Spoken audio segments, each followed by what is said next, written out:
What's going on, you guys? Welcome back to another video. If this is your first time stopping in, thank you for joining me. Today we are going to be going over a video I probably should have made about 2 months ago, which is a follow-up to my dealership terrible experience video, which you guys blew out of the water. 1,000+ comments. Anyways, I got sidetracked with my Orleans suspension and I wanted to put those videos out for you guys, so I'm just now getting to it. But without further ado, let's jump in.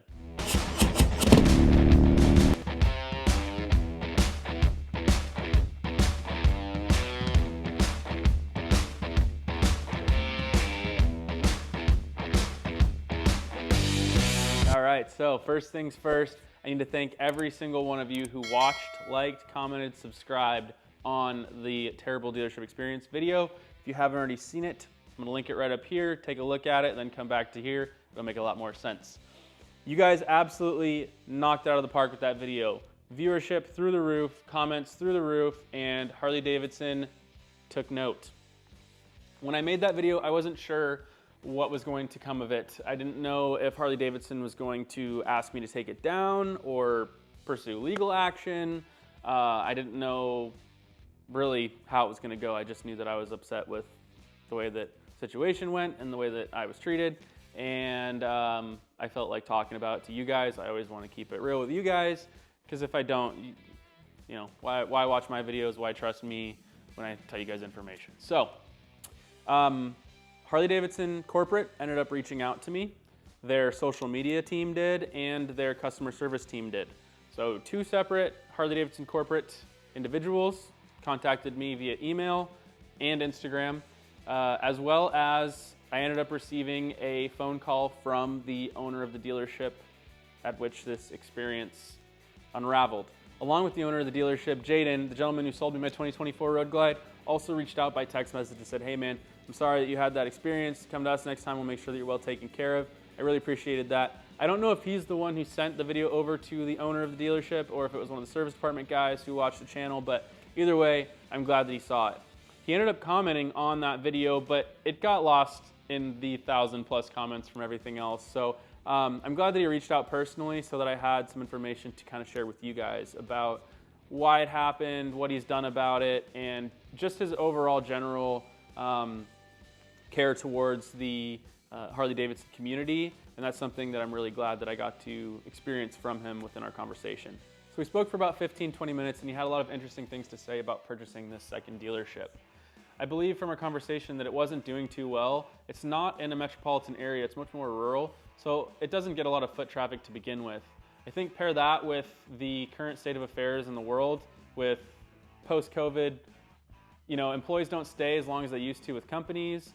Money doesn't go as far as it used to, and if another company is paying better, then people are going to go there. And I think that that's kind of created a different workforce. I've seen it in my industry as well. People don't stay with companies, and they don't learn their policies and their, you know, principles. And so I think a lot of businesses, heart and soul, can get lost with a lot of turnover with their employees. And I do believe that that probably is something that is ailing this dealership, and that's not the owner's fault. He's doing the best that he can with that. He wanted to make sure that I knew that he was very sorry for my experience. He said that I should have been given anticipatory scheduling, and I appreciated hearing that from him. Going forward, he has enacted some changes, which I've actually seen firsthand since going back to that dealership. I really appreciate the way that he carried himself during the situation. He did not act offensive in any way. He did not make excuses. He just said, "Man, that sucks. I'm really sorry that that happened. I want to do better." And as a business owner, that is absolutely the model way to handle that situation. And I believe that he was very genuine in that. So I have a lot of respect for that. And you know, moving forward, I believe that he can do better with the tools that he now has in terms of knowledge to improve upon his dealership. He offered to pick up and deliver the bike personally, fixing the speaker grills and any other issues that I believe could be going on with the bike. And he said I could watch, and you know, I said no need. I'm not going to breathe down a tech's neck, but I do appreciate that sentiment. Along with that, we spoke on some possible work that I want done to my bike in the future, performance-wise, that I want to share with you guys. And it sounds like we may be able to work something out. So that's pretty exciting, and it'd be cool to see something positive like that come out of this experience. As well, Harley Davidson corporate reached out, as I said, and they had some questions for me as to what dealership this occurred at, what happened, how can they do a better job in the immediate, how can they do better in the future. I did appreciate that, and I did communicate with them on that, and that's all of that is because of you guys. The squeaky wheel gets the grease, and you know, we're squeaking. So really, you know, if you have a thought, a feeling, reach out to Harley Davidson corporate, put it on YouTube, put it on a comment, put it on a Facebook forum, do the thing, because I do believe if all of us pitch in and make our voices heard, the motor company is listening. We've seen it with these new 2024 models, some of the changes that they're instilling in their product lineup or their parts, right? They're offering step-up seats now. They're offering, you know, performance upgrades like tip-over protection that are like the Santoro Fabworks ones. Like, they're paying attention to the things that we're doing to our bikes and the things that we're saying, and they're offering a solution. So based off of everything that I've said here in this video, I believe that there will be a lot of people in the comments who still have negative things to say about the motor company, or that, oh, they're just trying to be nice to you because you have a YouTube channel or anything of the sort. And I don't really believe that to be true. This is a small channel. It doesn't really have a lot of noise normally.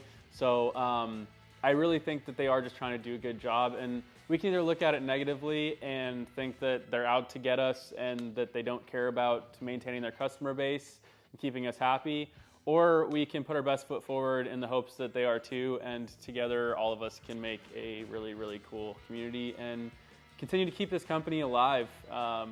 It's up to us. So that's what I want to do. So give the video a thumbs up, comment down below thoughts, feelings. Don't forget to subscribe. I'll give you guys a little preview of what we got coming. So here we have a chopped carbon shorty bagger fender from Hoffman Designs. It is absolutely gorgeous. Chopped carbon, 2x2 carbon in weave on the inside. Really, really nice piece. This is for a 21-inch wheel. I think you know what that means going forward for the status of these wheels. But obviously we don't have them yet. And coming into winter, I don't really want to run this gorgeous piece you know, through the winter months if I don't have to yet. Kind of keep it fresh so that everything can go on at once. So stay tuned for that. That's going to be really, really cool. Beyond that, we have a seat company that reached out to me and said, hey, we want to build you a custom seat. Tell us what you want, and we're going to do it. I think that's awesome. I was really excited to jump on that opportunity. So we also have that to look forward to. And I'm getting rid of this exhaust. It's got to go. Stay tuned to find out why. Catch you guys in my next off week.